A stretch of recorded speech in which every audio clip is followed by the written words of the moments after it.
What's happening, ladies and gentlemen? Welcome to episode 64 of Bob. Today it's just going to be me again without Micah, unfortunately, but that's the way she goes sometimes, and I promise he'll be back next week here, and we'll be continuing on with the Oklahoma bombing and all that jazz. But today we have with us Chris Holm, and Chris, I've actually known you. We have never really gotten on and conversed like we're going to do today, but we've messaged here and there on Facebook and obviously with comments and stuff through the UFO Garage. I feel like it's really how we met. So I'm kind of excited to be able to do this. I always enjoy having these conversations, and I know we don't have a set path exactly where we're going to go today, and I kind of like that because you never know what's going to come up, and I just enjoy the raw nature of a conversation taking place. So first of all, thank you for making the time today to come on and hang out with myself, and welcome to the show. And please, let's right off the bat, we'll make sure we can let people know where they can find you and some of your amazing art that you do. You really are a very talented artist. So welcome, and let's let people know where they can find you. Yeah, sure. You can easily find me at Conspire Theory Podcast. Just look for it in any search engine or podcasting app. You can find me on Instagram at Conspire Theory. Just put underscore between all the words. Conspire a Theory. And I'm also on Twitter, but you can find me there at Conspire Theory. But of course, Twitter is one of those enter at your own risk. Mm-hmm. And that's pretty much where I'm at. Perfect. I also a little bit. You'll see me bouncing around in the Facebook group. So if you go to the Bob Facebook groups, usually the most snarkiest, most entertaining hot takes, those are my posts. But aside from that, yeah, I'm usually just bouncing around. I was really looking forward to coming on the show, taking on Mr. Smile Talker with the sunny disposition and his brother, the black-pilled Arsenal poster. It was really something I was definitely looking forward to. But I'm pretty glad that you and me can actually sit down and chit chat, because I totally get that Micah's out there busy and working the third shift and stuff. I've done that stuff as well, and I totally get it. Yeah, it's always interesting, and it can be a bit frustrating at times, for both of us trying to balance it all out. But everybody's going through it. That's life, right? We can always say we can't control what's going on, just how we respond to it. So we're making it work the best we can. And but that's what we appreciate. Mainly what we're doing today is that, like we said, you and I were briefly chatting before we got started, saying that one of the big things, what we founded the show on, was the idea of freedom of speech and people being able to, I really loved, to your point, what you brought up about having those maybe what come off as two opposing views, separate point of views, and then those coming together and having a conversation. Those are to me, when I listen to people have a conversation, sure, it's cool if people have the exact same opinion. It's that just echo chamber and everybody's just agreeing.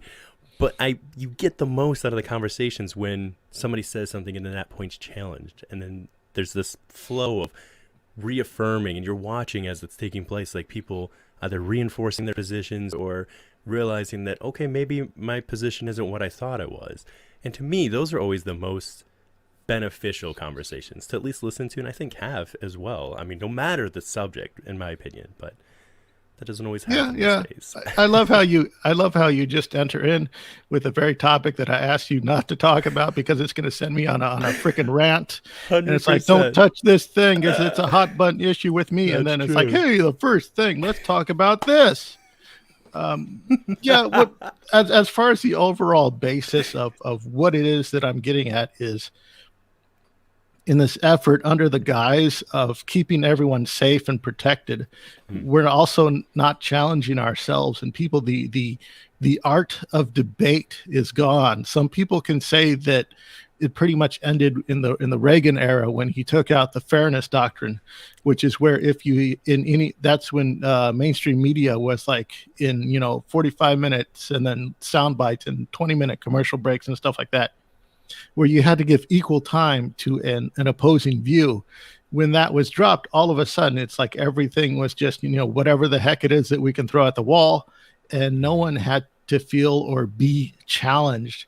And for some reason, pop culture wise, we sort of taken that into the online stuff, which, like it or not, online is the new thing where everybody's going to, because it's the easiest thing to access and to take to. And what we're seeing now is the old school media trying so hard in a death grip to hang on to relevancy Hmm. And we still look to them for, to be our official curated sources, even though they're wrong like several times, and we can point it out several times with, current events and such. But it's not, the details. It's the fact that they were acting with a specific agenda that was rather, underhanded. And the thing is, they seem to have this grip on relevancy. I mean, just go to your YouTube homepage.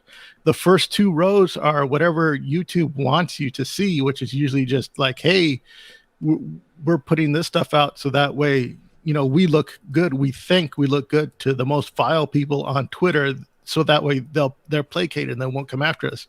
And then the second two rows are just network feeds. And it's like, the thing is, people come to YouTube to get away from the freaking networks. They come to just get the curated content that they want specifically from the trusted sources that they prefer, which is usually, dumbass McDumdum and his wild take on the anime, on whatever Dragon Ball Z that he's looking for, And if we do get the news, we're going to get it like usually rehashed from our favorite commentators and stuff like that. I mean, what I used to do is back in the early cable era, I used to listen to my news rehashed through Jon Stewart on the Daily Show, because the regular news feed was so asinine. And I remember the day when, in my opinion, news media died, is when Sam Donaldson chimed in and interrupted an episode of Friends to tell us that there's no update on the OJ trial. He's basically calling in to say, I'm the first to cut into this content that you're viewing to tell you that nothing has happened. We're the first to tell you nothing has happened. And I get it, because I was totally I'm still obsessed with the OJ trial, because that OJ's my boy. Okay. And it's just that sort of thing that I saw that, that's the first gasp that I witnessed of desperation. And I think that a lot of what the current situation that we're in now, I largely blame on, large media, big media going for relevancy. And of course, they're the lapdogs of all the other big whatevers out there, be it big pharma or big oil or big petroleum or big, big put kids on whatever. Because now it's like, now we have like the craze of putting kids on select hormones, whereas when I was growing up, it was put all the kids on Ritalin, because every single kid is now hyperactive with ADD. Well, it was ADD when I was a kid. It didn't turn into the high definition when the ADHD.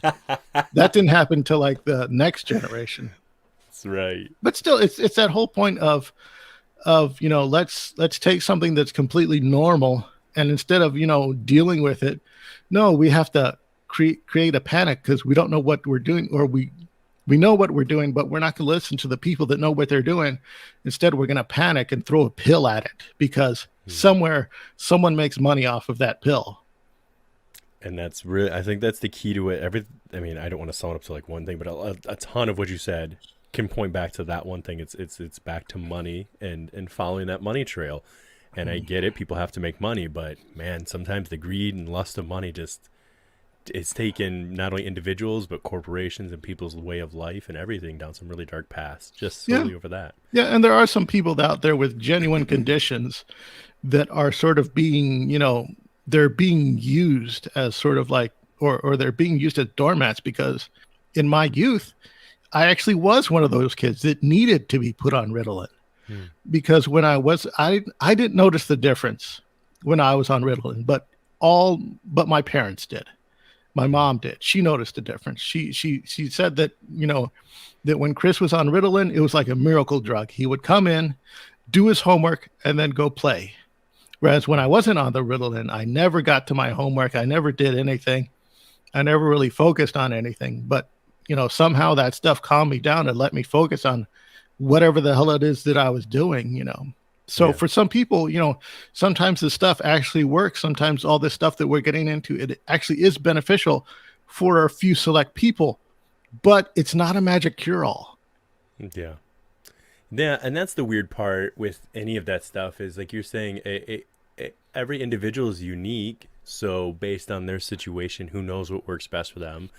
But I don't like the blanket stuff, that gets tossed over, and that could be related. We could even relate that back to, say, the UFO topic or the paranormal topic or any of those, where, and I guess I'm definitely a youngster in any of this stuff. Artists, I've only been looking into it for like really 2 years, say the UFO topic, even though I've been interested in that stuff. But as far as actually trying to take a serious look at it, so I'm a youngster. I will say that first and foremost, a lot of ignorance in it, but it is funny to see that there, for a long time, there was a lot of blanket statements that the ones who'd been revered in the industry were basically setting the tone of what could be talked about.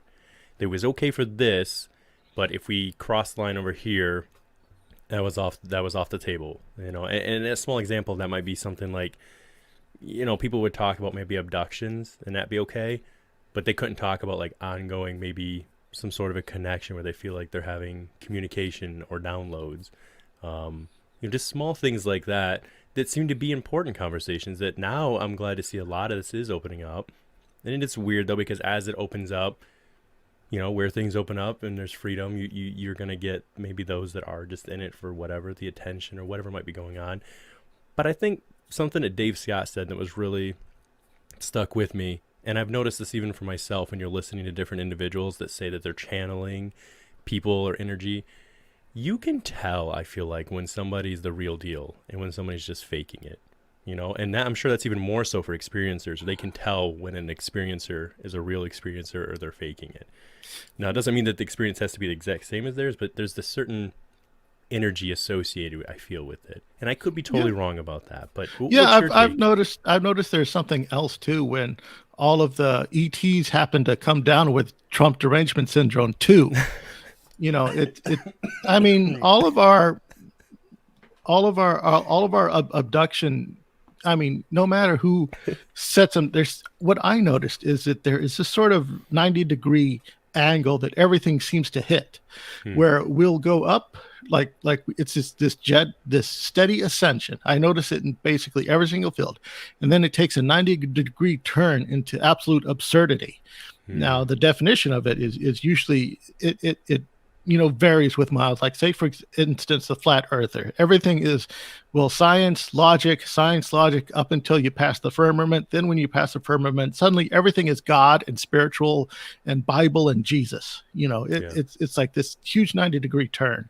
And I'm not bashing either, logical, critical thinking or theological, stuff, because, believe what you believe, totally get into that and stuff. No problem there. I just want to cover that base. But and in the UFO contactee field, basically everyone is like very, very coy and reserved about sharing their experiences, and I totally understand that. But once they get behind the mic and it starts to warm up, something takes over them, and then all of a sudden they're a guru and a messiah talking about, oh, we have to save the planet and do all this stuff, and I have the answers to all your questions because the ETs talk to me, they speak to me because I'm special and I'm wonderful. And it's like, well, 5 minutes ago you were like, this stuff rarely ever happens to me, and I'm scared and intimidated by it. To now, I am space brother number one type of thing. We're number one. Yeah, and it's a thing, and I kind of understand it. And I think a lot of it has to do with attention, that once you get someone's attention, you don't want to let go of it. So it sort of escalates somehow. And it's very difficult to try to keep all your eggs in one basket. Because I know that the Bigfoot crowd, they'll do that. Well, they'll selectively edit all their reports. It's like, what? Yeah. It's like, there was a Bigfoot, and then I saw a UFO stream off. It's like, oh, then they just cross out the UFO stuff and say, okay, so you just saw a Bigfoot. And I'm sure that there's also some of that in the UFO crowd. And I can understand wanting to focus on specific stuff because there is so much stuff out there that already I feel gets attention.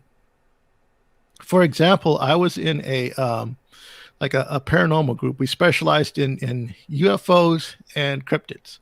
Nice. and we like went to a local MUFON meeting, just to show our support and to just be there. And my local MUFON chapters is really great and fantastic. The local chapters are fantastic. I totally understand on the national level people have criticisms about that, and I feel that they are valid. And that's another conversation. But the point being is that when we were in there, afterwards, when everybody gets together and socialize, everybody was telling us about all these ghost hunting locales and all these, oh, you got to check out this haunted hotel, or you got to check out this haunted bridge and stuff. And I'm like, yeah, we don't do ghosts, type of thing. And the thing is that there are already enough ghost hunting groups, out there to cover that stuff, to warrant the attention that it needs. And we were just specializing specifically in cryptids, stuff. I think around here, an ongoing case, I have to get back with my friends. They were talking about like something that came out that was like a Frisco crawler, except it was, gigantic and had 4 limbs instead of the 2. Really? And it's basically crawling. Someone saw it, walk across a fence line or something. And I don't know the exact details of it, but that's usually where a lot of the cases that I talk to come from, as well as there are other individuals and those who come to me and people that I speak to that are willing to come forward, because I do feel I try to limit myself. When I go to a place like MUFON or something like that, like I'm not there, standing on the fence line like a ghoul, waiting for someone weak to just so I can, jump on them and exploit their story. Yeah. Everyone that I approach is usually after the meeting, and it's on their own terms. And if they want to come forward, they're welcome. They're making the choice to come forward. It's not me coercing anyone, because I know that there is some criticism about doing that out there. Oh, I respect that though, but I think you're doing a great thing for is you're back to, and again, I know that's what we said we were going to talk about, but back to the point of making someone, in some sense, kind of defend their. If you're gonna make a claim, I don't expect someone to have all the answers, especially when you make a claim. Let's say you have an instance where you've been abducted, and I know I would love to get into that because as you said, that's more like your forte. So in abduction cases, sometimes there is, most of the time, not a lot of evidence, but there is getting to be some patterns with evidence, and so there might be a little bit. But that isn't going to be enough for everybody. So I get that. If somebody says, here's basically the amount of evidence I have, take it or leave it, I have no problems with that. Like you said, it's when it gets that weird, like, all right, you're maybe now we're adding on a few more details, and I'm not trying to knock anybody for making money, because I understand we all have to make money. We live in a system that requires that. So, but then it'll, like, new revelations will come out when a new book's coming out. There's... And again, I'm not trying to knock that, because I understand you have to make money. But I don't think there's anything wrong with challenging somebody a little bit when they initially bring something out and just say, hey, here's what they said. And we have the legends, as it were, and I don't know your position on it, but you could say ones like Travis Walton, where his stories never really changed. The guy's written, and books have been done and stuff's happened, but as far as his initial, what he said when things happened, it stayed the same. He's never embellished it, and he's never. I've actually met him once at a convention, and this was sort of a weird circumstance of events. So pretty much, this was at like a Houston Paracon, and before that, a flood had come through and basically decimated the town, but they still had their event, and I think it was like 30 people showed up, and of course Travis was one of the people. And I think also Terry Lovelace was there, and he was there. Yeah, great guy. And I got to talk to him before he got big, before his book published, when it was just a draft that he was passing around, and I regretted so much not interviewing him then and there. At the time, I had just gotten the first episode of my podcast out, and I was still timid. But the point being is, I pretty much had Travis Walton all to myself. And that was quite an experience, and I got to really talk to him on the level about, other topics as well. Mm-hmm. And with the UFO and experience stuff, he has so much more to say, but he's not coming forward with it because of how, because he knows he can't prove it. And he knows that there's going to be, heavy criticism, and it's not going to add to the conversation. And I think he's like, he'll probably release it when he passes. And all I can say is I cannot wait for him to drop, No, I'm just joking. I'm just joking. But as far as I cannot wait until we finally get that. But the guy is so freaking spry that I'll probably Yeah. drop before he does. And it's but that stuff is it's out there as far as Mhm. other experiences that people are having, and I guess some people they can go into that arena, whereas I can understand that he's limited to that because he wants to maintain that level of credibility. Yeah. And it's a very fine line as far as, well, I experienced this, but it sounds so wacky that you know, it's going to be rather incredible type of Mhm. thing. So I can understand why some people are apprehensive about sharing everything.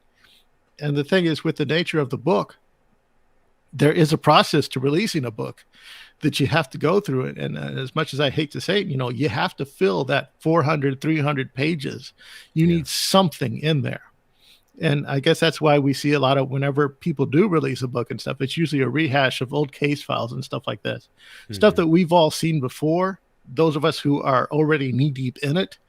But it's sort of, and then there's like a nugget of something new because it's very difficult to release, a book on just one account. Yeah. Yeah. That's. I think. Are you still there? By the way, did I cut you off? I'm good. I'm Okay, good. I, I I just just it stopped for a second. I was like, maybe he's just getting a drink. Perfect, no worries. I just wanted to make sure I didn't lose you. So, like when we interviewed, we had the pleasure of getting to interview Terry Lovelace, and I had listened. I had read his. Well, I work a lot, so I'm usually audio, but I had listened to his book twice, and it was funny because we were talking for a little while before we got started, and he was saying how much got cut out, like out of that book. Even his original draft was, the editor went through and was like, this isn't really necessary. Eliminated a lot of the stuff that we got to talk about what happened to him when he was a kid. Yeah, there was a little bit in there, but it was just enough to, I get it, as a book. It gave you the bullet points and you moved on, right? But for some people, especially say different experiencers, that one little detail or nugget of truth, like it's almost confirmation for them, not only to prove that perhaps that person's telling the truth, but they're confirming their own experience, I think, sometimes. And again, like I said, I'm not trying to knock anybody who's trying. You got to make money in this. We exist in a capitalistic kind of environment. It's how it works. But the idea that some people seem to embellish things, and there's always what you talked about. There's an agenda, and it's this way in everything. It's not just the UFO topics, anything, but there seems to be an agenda flow for a long time that's remained in power of the phenomenon or as a whole, and it could only go one way, and now we're getting a lot more intertangled. Like you were talking about, like the Bigfoot research. I forget what the BFL, I think that's what they're called, how they were editing people's stories and stuff because we can't cross this. No, we're Bigfoot. Aliens aren't real, right? The people won't believe us if that's the case. And I'm starting to notice, and I kind of love it, but it's weird how it's all blending together. You're taking paranormal, you're taking dimensional, you're taking aliens, you're taking all this stuff, and you're kind of realizing that some of them seem to overlay a lot more. And that's where I just think a lot more at the end of the day, we just don't know. And for anybody to get up there and pretend they know, like with this certainty, I don't know. I mean, I think you're giving it your best shot, but you don't know. You know what I mean? None of us really, Yeah, I really mean, probably know. as far as trying to find a definitive truth or put pieces together, I pretty much given up on that. I'm at the point now where I'm at, like, if it's an interesting story, if it's an interesting account, and the Mhm. person doesn't come off as insufferable, then I'll hear them out. I'll give them a talking to. I'll have them on my show. And um, one of this was a 3-part interview with a longtime experiencer, the Jack Carroll memoirs. He had just released his book, and that was probably one of my biggest and best shows because we went into detail of his experiences, and I Mhm. actually sat down there and talked to him, and as we were talking, I was able to dig deep into his experiences and ask him questions about it. Now I accept the possibility that there's a good chance that this entire abduction experience it's just us being wrong about something, that maybe there are no aliens, maybe we all are just suffering from sleep paralysis disorders Mhm. and everything is just imagined and stuff like that. That's totally a possibility. I accept that we could be alone in the universe and all this and that and the other thing, but I still want to hear the cool stories. Yeah. I still want to learn about the accounts and stuff. I mean, if there's a chance that someone's pulling the wool over my eyes, then okay, yeah, I guess that was, then we'll put an asterisk there Hmm. as far as that account. Like one of the things that I love to bring up is the Steve Romanek account, Okay. where Yeah. he probably had a large degree of genuine experiences, and but he was so worked up in the allure of the community and being a superstar and all that stuff, that I kind of felt like he indulged it a bit.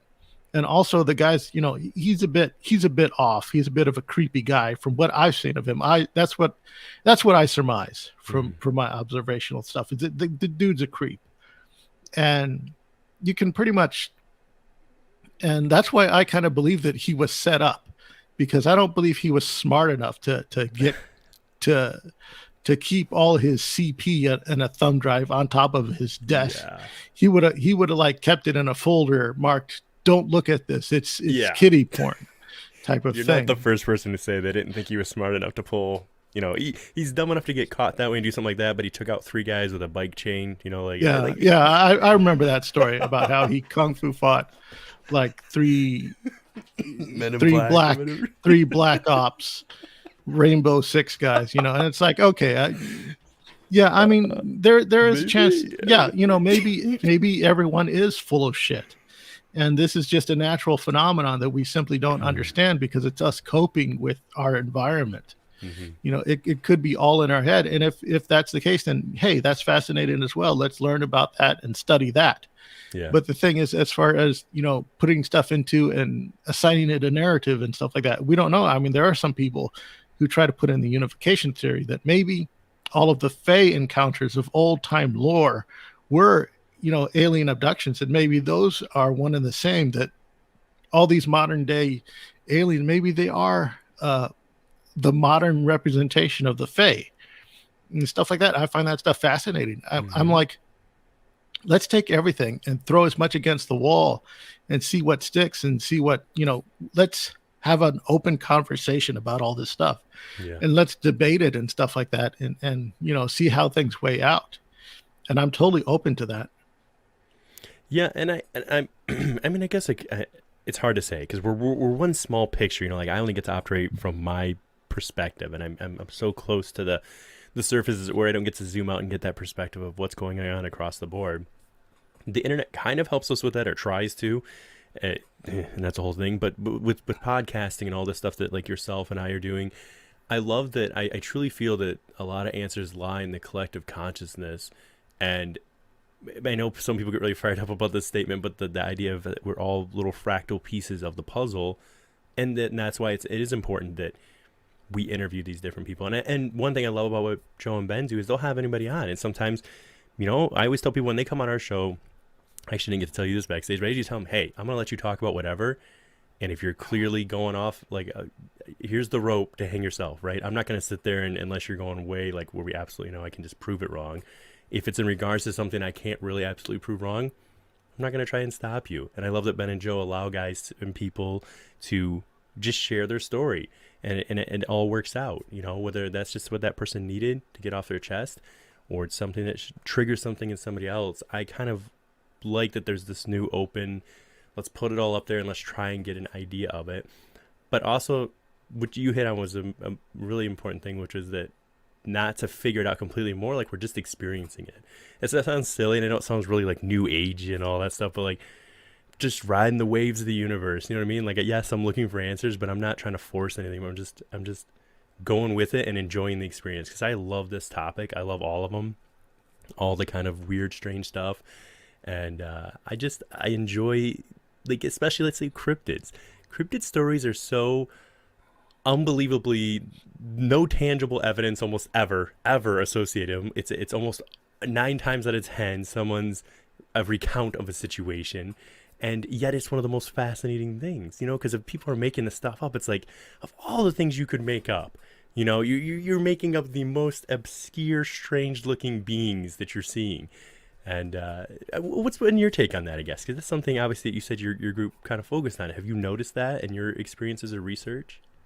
Yeah, that's definitely the cherry on top as far as what I'm interested in is I really love learning about these characters of the Mm. paranormal, be they Bigfoot or the Indrid Cold character or Valiant Thor or the Dog Man and all the of these other characters. I love learning about these characters. I'm really drawn to these characters, and that's what I kind of want to get at is figuring out learning more about these characters and fleshing them out and trying to figure them out and stuff like that, because as far as the Bigfoot stuff like that, I really don't know what to make of it.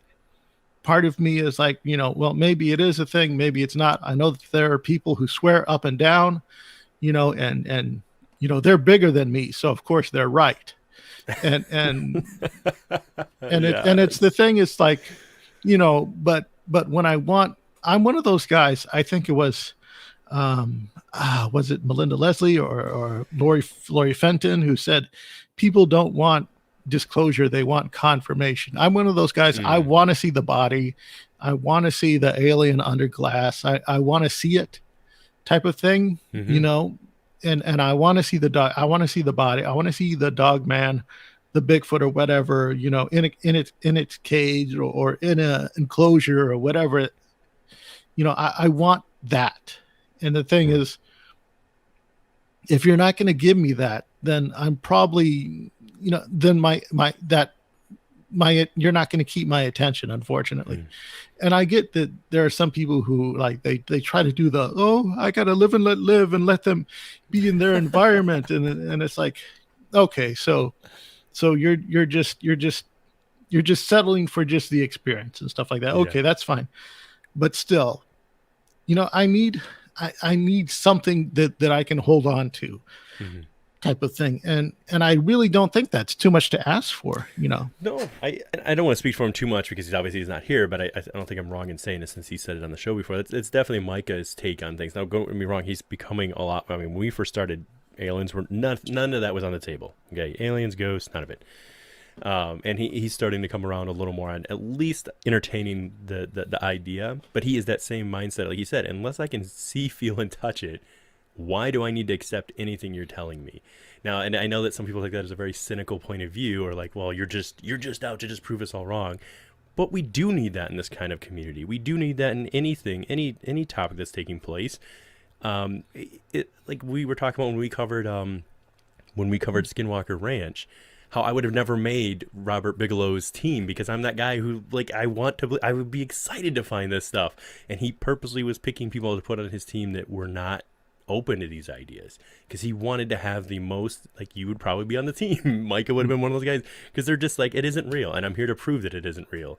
And that's not where I'm at with things, but we do need that in this community, and I think when it's done respectfully and in the right manner, which I feel you've always done, and that is a good thing. Because if we're all, like I said, out there just like patting each other on the back and yeah, and you're just firing each other up and yeah, is this and that, and we do need to be able to critically evaluate things, and that's really what it comes down is just a process. And there's going to be a head where you can neither disprove and I can neither prove, and then at those points we've just gotta agree to disagree. Yeah. You know what I mean? It is what it is. It's I you think know. I think that leaks into what we were talking about at the beginning of the show when it comes to this lack of debate, this Hmm. whole freedom of speech stuff like that, where people are just, no one wants to be challenged or debated, or Hmm. or they just want to have their say, have it be accepted and absolute, and then be praised for making it. It's Hmm. like they need to understand, like, especially science, since everyone is all, oh, you don't support the science, blah blah blah. It's like, well, a lot of the people saying that aren't even practicing the scientific method, which is everything needs to be challenged. Like, Hmm. everything need like, you see a plane up in the air, right? Yes. How does it stay up there? It stays up there because a bunch of people challenged each other, saying, I can make this big thing fly. Okay, prove it, prove it. Yeah. Let's scrutinize it. Let's make sure that everything can stay up, that everything can be sustained and done. I mean, planes aren't up in the air because I said so. They're up in the air because so much of the science was scrutinized, cross-examined, peer-reviewed, challenged, and made sure that it was irrefutable, that it could sustain. And that way we could build something that could do that, that could, that could take us, to from San Antonio to Houston in 30 minutes instead of the 3-hour drive. And it's just, that's what we need. And the thing is that I understand where people are coming from, that they're afraid, they're really scared of cynical skeptics. And you can be, critical, because one of the thing about critical thinking is you're not attacking the person, you're attacking the evidence and the idea or the proposal, because you're making sure that it can sustain. It's not a personal attack, but because everyone, and with this identity bullshit, everyone is putting their identity into everything. Yeah. That, it's like, I really love chocolate milk.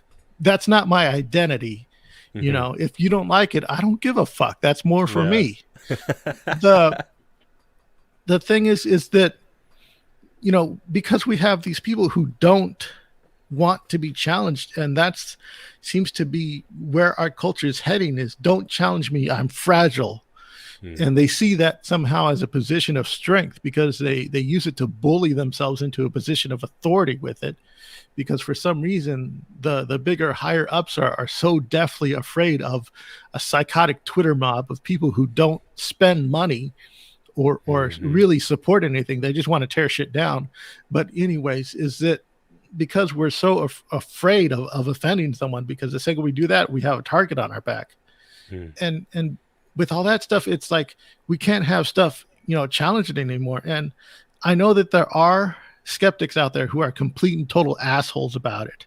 Yeah. And I hate those guys too. But the thing is that, as far as a skeptic, you can, cross-examine and be critical and stuff. And it is necessary to make a better argument, to make a better theory and a better proposal, a better hypothesis. I mean, I've shown you some of my artwork, right?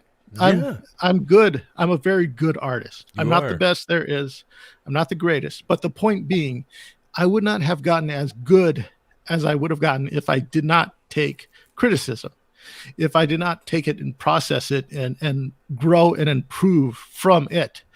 And that's one of the things that people aren't understanding, is that,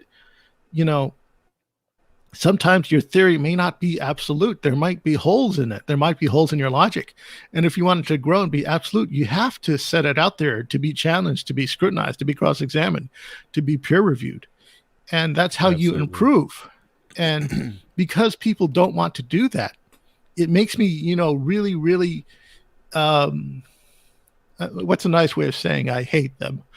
It makes me really, really, really, it makes me really feel, awful for them, like almost pity them in a cynical way, because you're choosing to stick yourself in the mud. You're choosing to remain stagnant. Yeah. And you're hiding behind, oh, I'm so fragile. You're hiding behind politics instead of using actual whatever it is that you need, merit, to actually make your argument or stance absolute. Yeah. It's like you're winning by not playing, instead of winning by actually defeating the other team or defeating the obstacle of the game, the purpose of the game. You're not. And that is, for someone who grew up in that environment where I had to be challenged on everything, I had to be cross-examined on everything, otherwise I didn't grow. And the thing is, and I know that people want to go, oh, well, that's easy for a privileged white person to say. It's like, well, I'm only half white, so that doesn't count. Also, the thing is that, not everyone had a privileged upbringing. I mean, I was never, the most charming, delightful person in the class. I was always a person in the back, but even then I got the brunt of it, because, and that sort of steeled me into a sort of a more, open-ended person. And I do sort of approach other people like that. And because of that, some people find me a bit too confrontational for them. And, I'm like, okay, that's fine. I can accept that. But the thing is, any type of stance I make, I definitely want it. I mean, if it's going to be challenged, it's going to be challenged. I'm not going to try to, stick anything out and say, "Oh, I'm being attacked" or whatever. Because if a personal attack is coming in, I can deal with that. Yeah. But as far as theories and stuff out there, which I really don't have much of any, it's like I'm at the point where I'm just gathering everything and just trying to take a look at everything Yeah. and see where everything lies and stuff like that. Those are my interests. And I think you said a couple of things that were really great and all of that, which is, like the scientific method, the trial by fire. It's literally someone, proposes an idea, they have a hypothesis, and they put it forth, and the rest of the scientific community tries to destroy it, like using the same method. It has to be the same, basis of how they got to that conclusion. And if they can't come to that conclusion, well, then it gets thrown out. It's failed. But if it does, then okay, then it passes and then becomes a theory. But they're not attacking that scientist themselves. They're not saying, how dare you? You know what I mean? But sometimes a scientist can really risk scrutiny in proposing an idea that challenges the current perspective on things. And so they can really rock the boat. And you have to be willing to rock the boat once in a while for us to progress, because I do think the most important thing you said, which is that if we're so afraid to offend anybody, then how are we going to grow? I'm not here to, I being a father and stuff, I'm not here to hurt my kids whatsoever, but we do challenge them to be better. You know what I mean? When things are going on, when they're falling down and they're learning how to walk and all that stuff, and most of the time they have the motivation to want to, but every once in a while you'll get one that just doesn't really want to, and you're constantly challenging them. You're picking them up. No, stand on your own feet. And When you were a kid, you played sports, right? yeah, backyard stuff. Yeah, when you were in Pee Wee baseball or Pee Wee basketball, I'll just use that as an example. What made you feel better, being told that you're wonderful for just showing up, or going up and actually slam dunking the basketball and winning the game? What made you feel better? There's no question. Yeah, for anybody who's actually competed and you finally win something, even if you've lost for a long time, yeah, when you win, when you finally you contribute and you contributed. Yeah, kids are smart. They know the difference. Yeah, because you know that you've done something great and you worked hard for it, you practiced for it, and that type of thing. Is that, yeah, I get not everything is a competition, but at the end, it's like having a sort of, trying to enter into competitive arenas and try to dismantle them because it's like, well, I'm always marginalized, or I'm never set up that I can never win. That's a defeatist mindset. It's like you're already setting yourself up to be defeated and you're not even trying. And that's worse than at least trying and losing, because even the people who are out there and lose, they won't lose all the time. You can only lose like once a game. That's the thing, is that, but the competition is still there, and you can still go out there and face the challenges and win eventually. If you practice, if you're good enough, if you learn the game and learn how to best do it, type of thing. And it's that sort of competitiveness. That's sort of like, because I was never good at sports. I always got dunked on and all that stuff, but I still, now as an adult, I definitely respect the art of competition. Yeah. Yeah. It really does breed out the best in people, far as, and without getting into my own little like theories and ideas, but if we just respect every way that we've been taught history, so with everything in regards to the space race and all that stuff, that was solely a competition flexing thing on one of that. It was us and Russia going, we're better than you, and no, we're better than you. And honestly, Russia kicked our butt all the way to the moon. I mean, they were ahead of us on every step until somehow we got to the moon before them. But here or there on that, far as I know, a lot of people have a lot of opinions that way. But the point being, like you're saying, the idea of competition bringing out the best, even the Olympic athletes. And when this year, I can't remember the name of the Australian swimmer, but she finally caught our swimmer, Lockie. What was her first name? I can't remember her first name. But point being, she'd been chasing her for like 2 decades. I'm sorry, not 2 decades, a decade. And they both said afterwards, and they were very polite, and they're, friendly enough. But she had said, Lockie, our swimmer, was saying that she was letting her know that, like, you've pushed me. Even though you've been trying to catch me, you trying to catch me is what's pushed me to want to be better.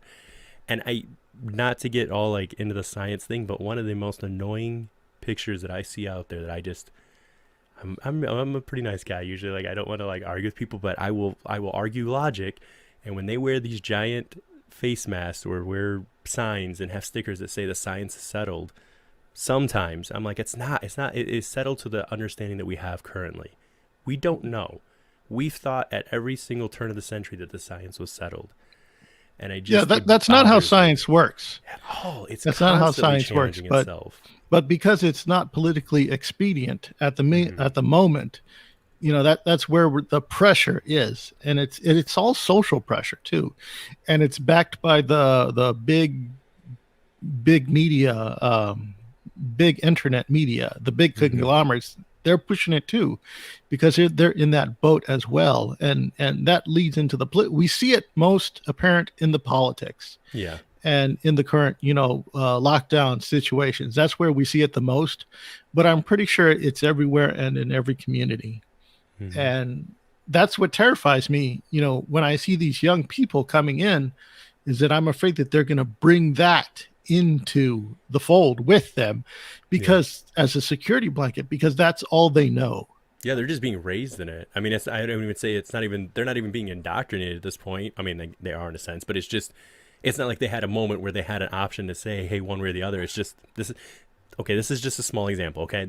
My wife and I were just talking about this before we came down. This is a really small example, and I'm not trying to make a political statement at all, but when you went to school, when they told you the statement "sit Indian style," what did that mean to you? That meant like sit down cross-legged with your legs crossed on the front. I've always known as that too, right? But it is not allowed to be called that. Liam, our son, was like, what? And we were like, we were talking about sitting Indian style, and he was like, that's called sitting pretzel style. And we were like, what? He's like, yeah, that's pretzel style. And I was like, again, it doesn't really matter, but it's just funny to see how everything is so politically charged, down to he's in kindergarten and we're talking about the way he's sitting. And again, it's neither here nor there, but it's funny to see how for him, he doesn't, until I tell him about that, he's never going to know. It doesn't, it's not even in his world, Yeah. I've even heard crisscross applesauce. That's another one. I had heard that one a little bit, and it's just funny that people get. And I'm guilty of this too. I am, because I'm sensitive to people's feelings sometimes, for sure. And even though I love challenging, I love the idea of I love listening. My pastime joy right now has been listening to flat Earth debates, good ones. I'm not talking and I still listen to people who just do their own thing, but I'm talking about getting people that are really experts in their fields, and then listening to those debates, because it gets really good when two people have researched their subject. You could say, say in your instance, people say you're just a cynical critic. Well, to be that, if you've done your homework, you've at least read on this. You've spent some serious time in it, and you've really looked into it to give an educated opinion on it. And if you haven't, they're gonna call you out pretty fast, because the other person's pretty dedicated to what they're doing. And I just love when two people have taken time to really look at something and come together and talk about it, even if they opposing views, if they've actually looked at it, because you can tell. Yeah, I mean, I love my globes. I do. I guess that makes me a globetrotter, but of course I get put into the bucket of flat earther because I hear them out. I let them speak. And because of that, that's, a cardinal sin, letting someone have a voice on my platform and come and talk to me somehow makes me, a bad guy by association. But either way, I do understand the foundation of the argument being that the only source of verification for anything is via the government, via NASA. Yeah. They're the only absolute sources on any kind of answer as far as the global question. And the thing is, we're not allowed to challenge them and stuff like that, or get our own. And the way to get our own evidence is prohibitively expensive, or prohibitively outside the means of a regular person just asking a question.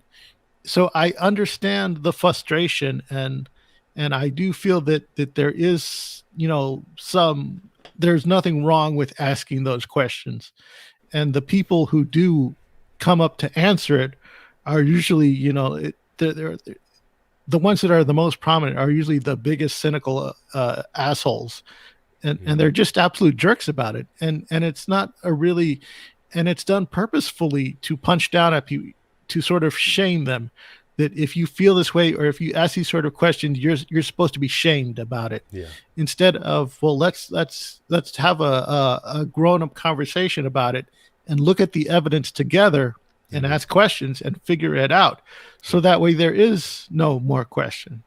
But And we can't do that because I got to stand on my hill and make fun of the dumb kid. and that's what I mean. That's the part about it. So what even got me into the, because initially, first of all, if I hear, I don't want to use the term outlandish necessarily, but when you first hear the term outlet, you could say it's an outlandish claim. The first time you heard somebody say the Earth's flat, um, it's always intriguing to me. If somebody gives me something that's like I've just never heard that before, it always, no matter how crazy it is, I'm like, well, wait a second, what's your psychology on it? Why do you like? I want to know why they have this position. And with the flat Earth thing, same thing. I wanted to at least hear them out. I'm like, I gotta hear a solid argument because I was trying to find stuff, and like everything I was finding was like these guys like stuff. It's neither here nor there. It works on both flat or globe, or heliocentric map, however you want to word it. And I finally said, okay, well, what about? I'm just trying to look them up, and it was the Flat Earth Society thing. Well, then I got looking into it, and I found out that the Flat Earth Society, at least according to those that are really into some educated ones, I found that were mathematicians or astrophysicists and stuff as a career that went out to set out to prove it wrong, who've now become full-time flat earthers, as it were. Um, from listening to them, finding out that Flat Earth Society website, the main one that everybody gets routed to through Google, that it's a psyops, basically. It's purposely set up to be so dumb that the average Joe can look at it for 5 minutes and go, these guys are a bunch of idiots, and leave. When I Well, found that out, that was my first like little red flag. I'm not saying I'm a flat earther, but it was enough for me to be like, well, now I want to kind of find out why, because who would do that? I've also heard that the Flat Earth Society was also another theory that I heard was that it was an exercise in, it was a debating tool. It Okay. was a tool used to sharpen debate, that you could purposely make a rather absurd comment. And if you make it good enough with enough Mm, compassion or at least enough good merit or backing behind it, that you could argue any absurd idea just based on the merit of having great debate skills. That's sort okay. of what that was, that it was an exercise, that it was a debating exercise for people to sharpen their skills, so that way they could Interesting. learn how to best cite their sources, how to best present their evidence, how to best do this, that, and the other thing. That's another theory that I heard, as far as it being a deliberate. Maybe now I can Mm, understand where some people would see it as a deliberate psyop, because now everything is a psyop. yeah. Aunt Jemima is a psyop. You know, uh, yeah, Yeah. it's this sort of thing, and it's just rather the most Uh, absurd. You know, like like we were saying, the most absurd things are now psyops, and it's rather ridiculous now. yeah. And sometimes, there. Let's see, how does the saying go? Incompetence is the best breeding ground for conspiracy theory. Hmm. That there could be just a series of incompetence that Yeah. leads to a conspiracy, Hmm. because we all ask, well, because so many times we'll ask the question, how could this have happened? Yeah.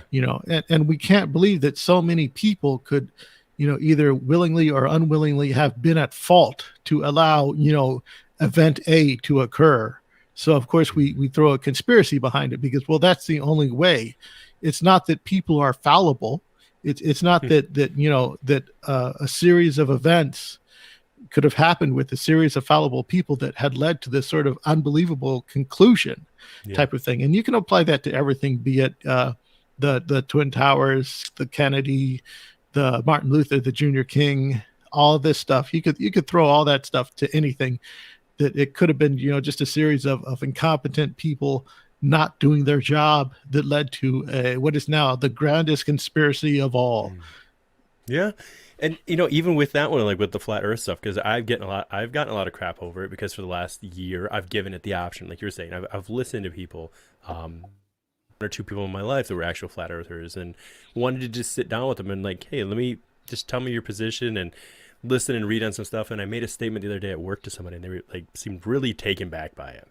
And all I said to him was, I said, he says, were you trying to tell me you're a flat earther? And I said, no, I'm just saying that I recognize for myself where I'm at that I am not educated enough. I have too much ignorance to prove 100% one way or the other whether it definitely is or isn't. And I said, and so for me, I can't give a fair statement. That's why I'm trying to go to educated people that are much more intelligent than me, and work on this stuff to see if they have an answer. because I recognize, like you're saying, because of my ignorance, I could very easily fall into that. Um, because I don't understand, I don't want to just say that, so I'll just go with it. Well, we're just being tricked, and it's a long play that they've been setting And up. And another thing that I've seen is also academic goalposts being moved. They're constantly being moved, and it rather infuriates me.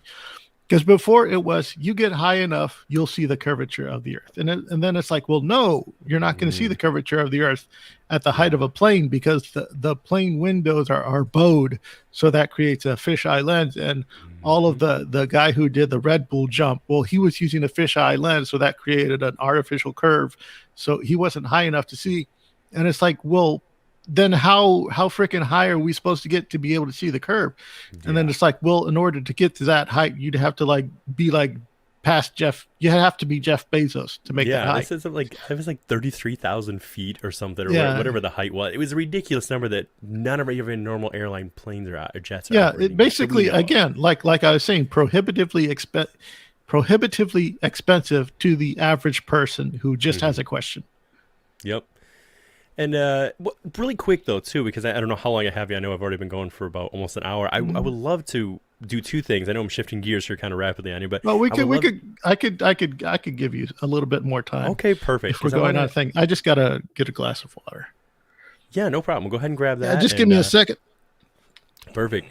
So if anybody who's listening to this right now, guys, on YouTube, if you are watching and you clicked on us through our Facebook page, we'd really greatly appreciate it if you'd come on over to our YouTube channel and subscribe. We are making it a point, every one of our episodes from here on going forward will be uploaded live to our YouTube channel, so you can join the conversation there, and we'll also share that to our Facebook group. And if you're just listening via podcast format, please go check it out. It's just Band of Bearded Brothers. You have the links in the show notes there. Click it, subscribe, you can ring the bell, and that way it notifies you when we go live.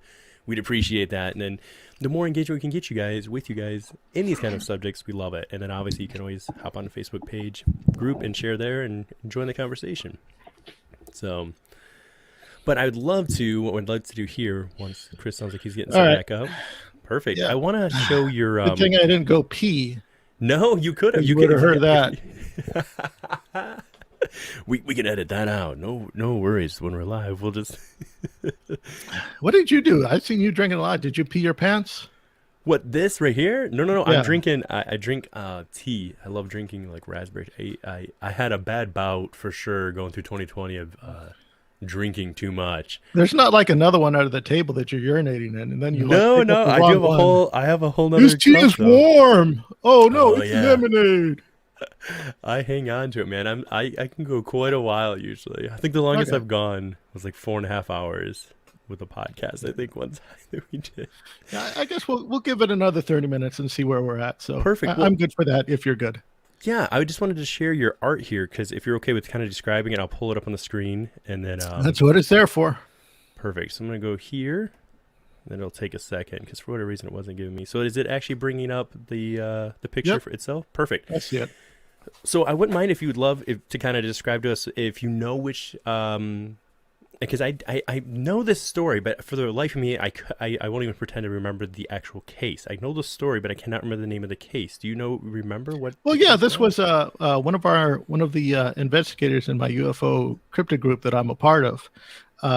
His mother had seen a green gray man, hanging on the corner of the room of the hallway. Like Spider-Man. That's how she described it, like Spider-Man. Yeah. The one on the right is the investigator sketch. I then took that and on the left and applied my 4 years of college training to it, and put it on there as if, on how best I can represent it. And she described the man as green. She also described him surrounded in sparkles, like sort of like. And then when she reacted to it, suddenly seeing something there, it immediately disappeared. So I can imagine the sparkles being like I liken it to like if you ever get punched in the face, or you stand up too fast, or you take a shit too hard. Yeah. you see sparkles, you see glitter in your vision. And that's sort of what I would liken those sparkles to. So I did best to represent that and it was just sort of like just a green, gray looking man, just Hmm. up there, just stuck to the walls, Which which kind I found odd. 100%. I mean, first of all, I mean the encounter in and of itself. That's why I remember this because you told it on Joe and Ben's show. I was trying to remember. I was racking my brain. I'm like, I know this story, and it's because you talked about it on there. But Yeah. the sparkles. That's interesting because I know that most of the time they said this when our blood pressure, if your blood pressure gets too high, that you're actually seeing the oh, I can't remember what the term is in The your eyeball. capillaries. Thank you. Yeah, So capillaries in your eyes popping or some I shit like that. wonder if her adrenaline just kicked into such overdrive that she was actually, I'm not, and again, I'm just throwing out an idea, but I wonder if that's Yeah, what sure, she was sure. seeing in that moment with that. So, but no, I love, I mean, both of them are great, but I would definitely think the left one there gave quite the artistic touch to it. So, Hmm. are you okay with me sharing the next one? Yeah, go ahead, share them all. Perfect. So we got this one right here. This Yeah, one's, this is an account from Shannon LeBro of Into the Fray. She was running through when she was 15 years old. She RV'd with her cousins or what have you on one of her relatives' land, and he had mesquite trees. And when she was RVing through the mesquite trees, she saw a group of 4 or 5 shadow people running through the mesquite trees at a distance, and they were running through them and passing through all the trees. It's like they weren't running around the trees or through the trees, like darting through them. They were running through, literally through the trees hmm. at a sort of, breakneck pace, just pumping their arms, running as hard as they could, just through these trees. And she sort of saw that at a distance, and that was her encounter, as she had best related. Wow. You know what's interesting about that, about the whole just passing through the trees, that makes me think of two things that just instantly pop in my head. One is that either if some of this a phenomenon or whatever people experience is some sort of a higher dimensional or just a different dimensional operation than what we operate in, it would appear as they're defying our laws of physics. And the second line would be if we're going just straight paranormal, where people have had instances where they're taking a picture of a ghost, right? And they said that it seemed like the ghosts were interacting with them. Well, then we've had instances when that's happening where back in the day, you go back and you look it up, and 100 years ago, or say 200 years ago, they had instances where they said they were seeing apparitions that had flashing lights in their hands. And it's almost like you're wondering, are these things seeing each other just at different times? Like maybe those trees where they're running, just running through the trees didn't exist. If they were some sort of in the past experience that somehow is appearing. I know that's really woo woo. That's really out there. I get it, but Yeah, yeah, some sort of two-way time slip or yeah, dimensional time slip type of thing. Yeah, because I mean, as far as the olden stories of people, of them seeing stuff and like people in like what I guess we would describe as futuristic attire, which to us would be modern. hmm, I, as far as those, I haven't heard much of those, so that's something that I would have to look into or talk to someone about that. yeah, But as far as because with all our ghost accounts, there have been a few stories where people see the ghost and then the ghosts see them and then the ghosts dart off yeah. and they're like because they get scared, they get startled. And I think there was one account where a woman, she saw the ghost, it ran off, and then it actually peeked around the corner to see if she was still there, before Wow. disappearing. And I kind of get that. That is a rather it is a rather strange thing. It's completely out there. There was a lady on another podcast. I think the podcast is called The Confessionals, and she was talking about she was doing, oh, I forget what the term is called, but it's a phenomenon where you just sit down in the room and you kind of subscribe or you scribe. You listen to, like, you record a blank tape and then later you'll play it back and you hear things or whatever. And she was doing this and she was writing, and what she got on the recording basically was what she thought was a ghost, and they cleared it up as much as they could. But what blew their minds was in the recording, the voice, an older man said, "They're here. The spirits are in the room." And then the little girl said, "Can I come? I want to be able to hear the spirits." So what she interpreted that as is in their reality, or whatever was going on, she was the ghost in their reality. And that's again, because it's way above my understanding with all of it. I don't know, but I find it fascinating to I truly do kind of subscribe to the idea. I don't know where you're at with your position on this, but time to maybe not being as linear as we think it Yeah, is, you yeah, know? that sort of like dimensional slip of whatever or what Mm-hmm. have you. I definitely, the more I think that's sort of a thing, and I also think that's probably that could be where our aliens come from, Yeah. because I've noticed an escalation in the lore Yeah. that the I bring this up every single time is that I've been studying alien lore for quite some time. I've been reading about it since I was a little kid. And the thing is that before aliens, people would always see the aliens, you know, getting in and out of the saucer, or they would see them in the saucer. Then they would see them, walking about the forest, and then they would see them peeking into the windows, and then they would see them, opening the windows, crawling in through the windows. Then they would see them, peeking in through the door, and then crawling in through the door. And now it's reached the point that sometimes they see them phasing in through the wall, and Yeah. now they're just appearing at people's bedsides, at the Yeah. foot of their beds and such and such. So there's this steady escalation, which makes me, wonder, examining that, if we're taking everything at face value, is the aliens, is their technology improving? Are they like getting better? It's like, oh, thank God we can just pop in and phase through. Yeah. I don't have to crawl in through the damn windows anymore. Yeah. It's like, because sometimes these windows would be like 2 stories up. Mm-hmm. So, when they're crawling through, there's like 6 or 7 on the other side, just propping each other on each other's shoulders, saying, get in there, Marvin. Good luck.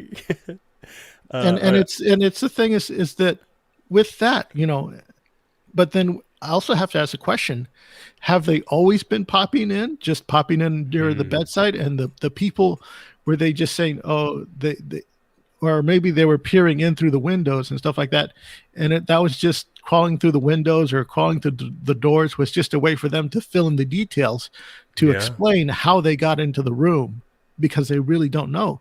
Because I've had sleep paralysis episodes where I've had, my sleep paralysis demons coming through the doors and stuff like that, and I can totally understand the chilling experience. Like, well, how could this happen?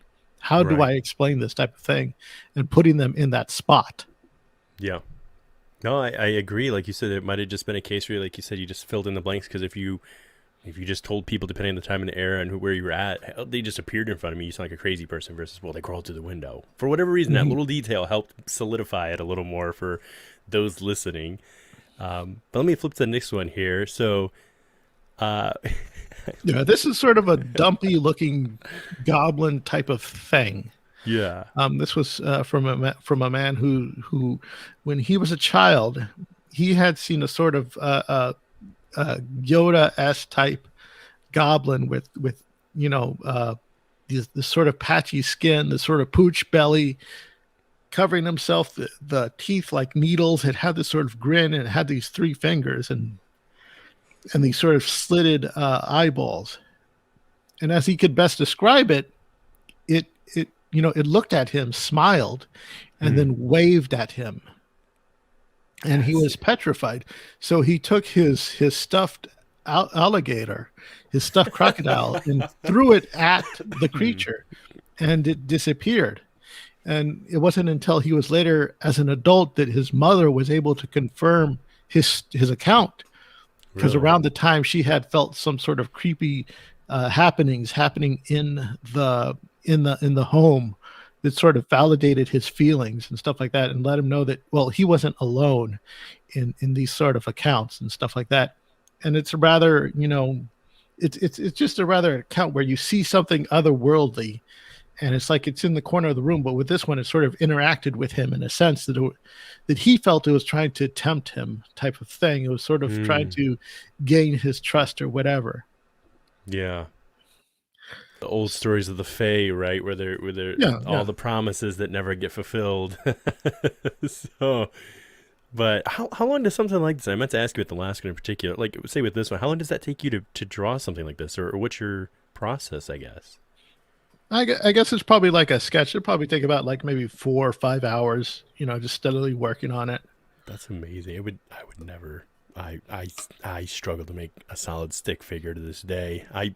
I have the imaginations there, right? But there's no skill in bringing it to life. It's, Now this one, the last one here, I think is obviously, in my opinion, probably the most uh, creepy of the ones that you have on here, but also fascinating.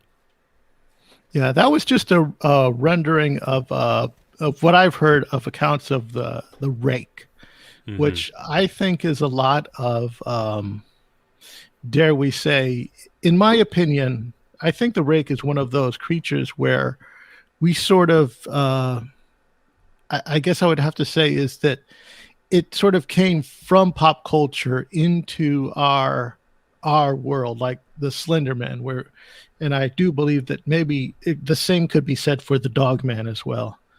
I'm Yeah, gonna send you one more. no So problem. I don't know why that went then, like popped off for a second. They're like kicked me off. Yeah, this is I mean if you look at this idea like you're saying I wonder too every once in a while because it does come up when we think about the idea of oh what's the term for this? Basically, do we as human beings have the ability to slowly start either A giving things energy to manifest or B just through our I guess like a mass hysteria in some sense you could say if we're trying to critically mm, evaluate it, I would probably say making is it that something it's with not. this stuff was sort of like always there, Mm-hmm. and because a lot of the things that we see are like archetypes. They're like the Dog Man is this sort of he's a rather sort. Did you freeze? Yeah, it froze me. All right, am I Yeah, back now for you? yeah, yeah. Yeah, I guess Okay, I it was sort saying of I noticed it froze up for a second, but yeah, go ahead. You were saying archetypes, I believe. yeah. We do have these sort of archetypes where there's the little green men, and could they be they leprechauns or Martians? And there's Mm, sort of always a hairy something in the woods, be it the wild man, which is the sort of id of ourselves, the wild sort of ourselves that left the mm, woods, or be it the Bigfoot, and there's always the weird shadowy creature, be it the shadow people, the hat man, what have yous, and other type of things that are sort of out to, just in the corner recesses of our psyche.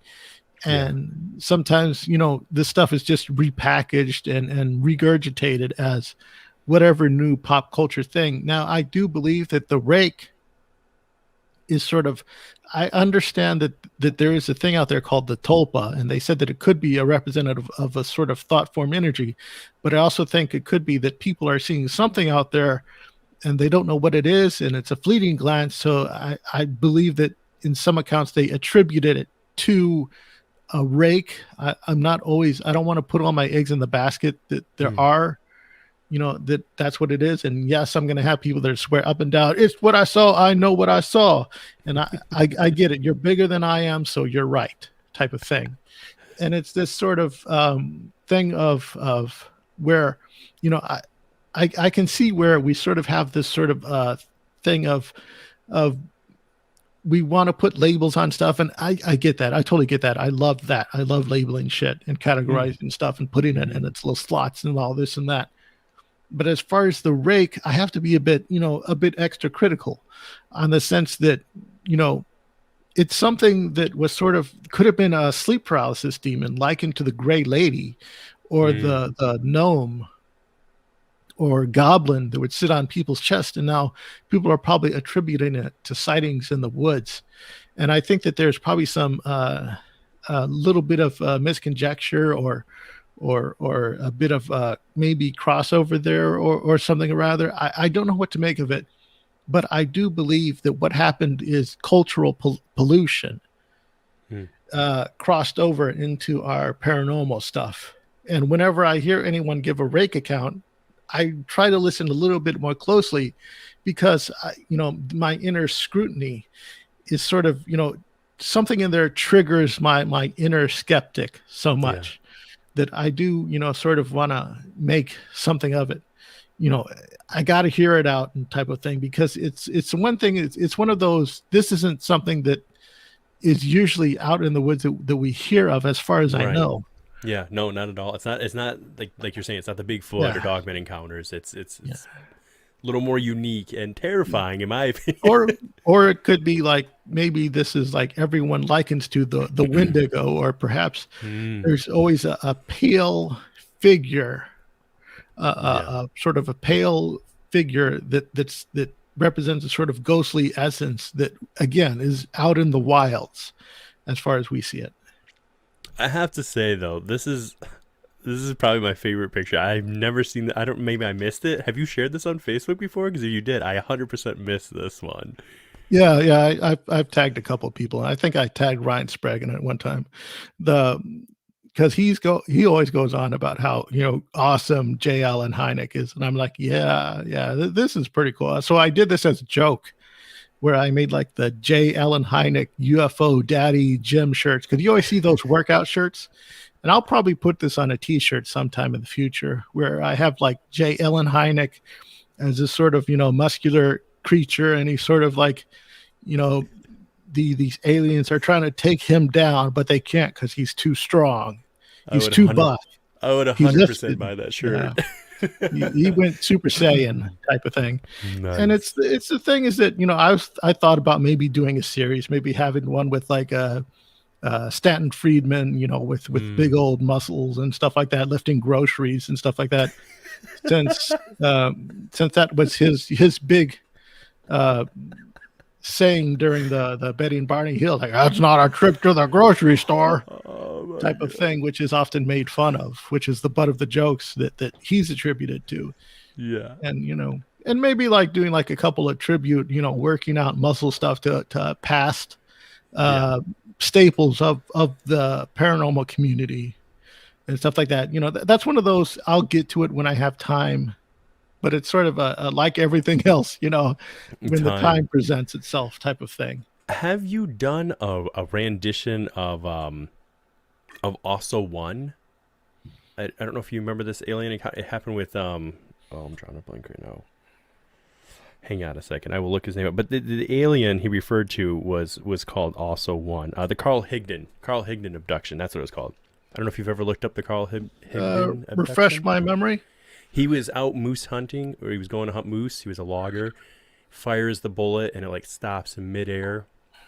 This creature or entity appears in front of him, and time has stopped. The bullet hits the ground. He picks the bullet up. He puts it in his pocket, and then basically this creature takes him on a trip. I mean, and the craft was very small. Like it looked like a four foot by 5 foot kind of frame, and somehow it shrunk him and like six other moose down, and they take him to the planet. And it's a really big one that seemed to really redo a rendition, but it's like a very unknown story in some weird ways. Like it's he was one of the few ones that had evidence at the end, where if you're going to critically evaluate things, we did an episode, I think it was episode 54 on it, but he still had that bullet that ended up going to forensics at the end of the day, and they said there was no way that they could replicate, because the bullet itself didn't hit and like if we shot something, right, a bullet would hit, twist, and mushroom out. Yeah, yeah. But in this instance, the bullet, they said it looked like it had imploded and been ripped from the inside. It was as if they said it was like the bullet got turned inside out, like taking your clothes off, flipped it around. That's how it looked. It was very That's interesting. strange. But yeah, the also one character, if you get a chance, maybe look it up. That might be a fun one for you to. Yeah, yeah. You're Because gonna have it's to like such a. send me a link to Oh, that. I will. I will. It's such a crazy, bizarre looking creature. Like it's not an alien. Like Yeah. it has like a a hook for an arm on one side. It has like straw hair. Like it's the most bizarre looking thing. It has like no chin. It's Yeah, very. I think I might have heard of it, Bad. but yeah, the more obscene and strange looking stuff, yeah, that stuff really I love that stuff. I love the more obscene looking. I think in Japan they have a few alien encounters where they have some strange looking creatures. And I do wonder Mm-hmm. if our culture sort of, uh if whatever our culture is sort of masks these things. I think one of the theories, I think this was proposed by Timothy Renner and Joshua Cutchin, is that sort of these entities when they enter our reality, they're going based on they have like a select skin, like when you're like loading up a video game, that the Mm, skins that they have access to are predetermined by our culture, and then they just step yeah. into one of those and then go about and do their business. That's how they're rendered. It's not so much that that's what they are, that's just how we see them, because that's how our reality when we perceive them renders them as such. Yeah, Samantha Mowat hit on that when she was on the show at the UFO Garage. There, she talked about that, how when entities appear to people, that they choose the way that they're going to be presented, or have the ability to choose the way they're going to be presented to make you more comfortable, or maybe some are trying to intimidate you, whatever it might be. But generally speaking, that's what she was saying, is that their energy is not what you're seeing. What you're seeing is just something they're just using to be here. And I've always found that very interesting, because like you said, that's why I've always gotten so, like, I don't get hung up when somebody says they've seen a gray, or they've seen, you know, a lizard person, or a reptilian. Like, people get really hung up, well, I've never seen that, so it can't be real. It's like, come on, man, we're all talking, you're all sitting here talking about aliens at the end of the day. Like, I mean, I do get that you probably should have a little bit, but I don't know, that's some across the die on, or the hill to die on, as it were. Yeah, I find the grays fascinating, and what I find fascinating also is, if you dig deeper into the lore, nearly every single subsect has their own starter kit of grays. They have their own brand of grays, like the cola and the Pepsi grays. You know, you'll have the reptilians. They have their brand of grays that reflect them. There are other ones who have the sort of grays. It's sort of like there's some universal starter kit that you buy, and then you grow your own grays, and then they do your stuff for you. And I can see where, because every single alien subsect, you know, they have their own, but they have their own flavor. Yeah. And that's where it seems like, too, you know, the idea that I've always subscribed to, the idea that, okay, let's just, without getting into the whole dimensional stuff, and that we're all just smashed on top of each other and already all here, let's say that the universe is spread out the way that we're being told and everything, then if that's the case, more than likely whatever encounters its first encounter from us going somewhere, whatever's there is not actually us. It's able to withstand whatever element to be there. And more than likely, I mean, it may have some, like, look what's out there right now, the rovers and stuff, those characteristics have nothing to do with what a human looks like. But if there is something there, that's what they're seeing. You know, it has zero to do with what we even look like, until we get to that. You know, AI is really taking off in the robotics aspect of everything. It's really just leaps and bounds every day. So I think we're going to get there before the century's out. I really think it'll be even faster than that. But and another misconception is the rovers, they're not the size of a shoebox. They're the size of a good, like, Mack truck. Those things are freaking huge. I mean, we see that because we're always seeing it from a distance. It looks teeny tiny. It's not a shoebox. Those things are gigantic. Yeah, so yeah. Well, I tell you what, brother, this has been a great time. If there's anything else you want to plug, or anything that you want to let people know about, I've had a great time. I'd love, if you're open to it. By the way, I was going to tell you, I'd love to have you back on if we ever do a panel, because one of my things is, especially with Mike not always being able to make it, I mean this in the most positive way I can. I love your perspective on making somebody defend their argument, or bringing that other perspective. So if you're ever open to, when we have a panel on, when we have somebody who's going to bring something up, I like to have that other person there to challenge it. And I'm not always the best person for that. I'm more of a I understand what you're saying. You know, because when you challenge stuff, it's not so much, you know, can this stand up? It's also, I want to know more about it. So in order to understand it, I need to know more how it works. And that's where those questions come in. It's to get a better understanding as well, not just trying to shoot stuff down. It's not always to try to shoot stuff down. Sometimes it's just to get a more clearer understanding. Yeah, absolutely. But yeah, if you're ever up for it, like I said, I don't know if it would.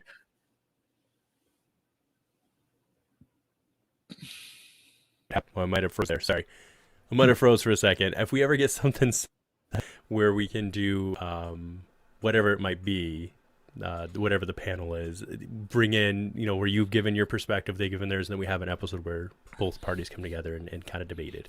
I would love to do that one time, because I do think that's fine. People understanding that you can have a healthy debate and walk away at the end of the day. It's okay. You really can. You're able to do it. It's just things might get heated, and that's fine. People defend their position, but man, we can't be so afraid to just, you know, challenge somebody else here and there. And one last thing I was going to ask you, and maybe I'll talk about it. Maybe stick around after I end the broadcast, and I'll talk to you about it after we end here. So, is there anything else you want to let people know about, and where they can find you? I'm good. Just look me up, Conspire Theory on your apps and Google stores and all that stuff, wherever you find podcasts. I'll be there. And also hit me up on Instagram at Conspire Theory. Use underscores between the letters. I mean, between the words.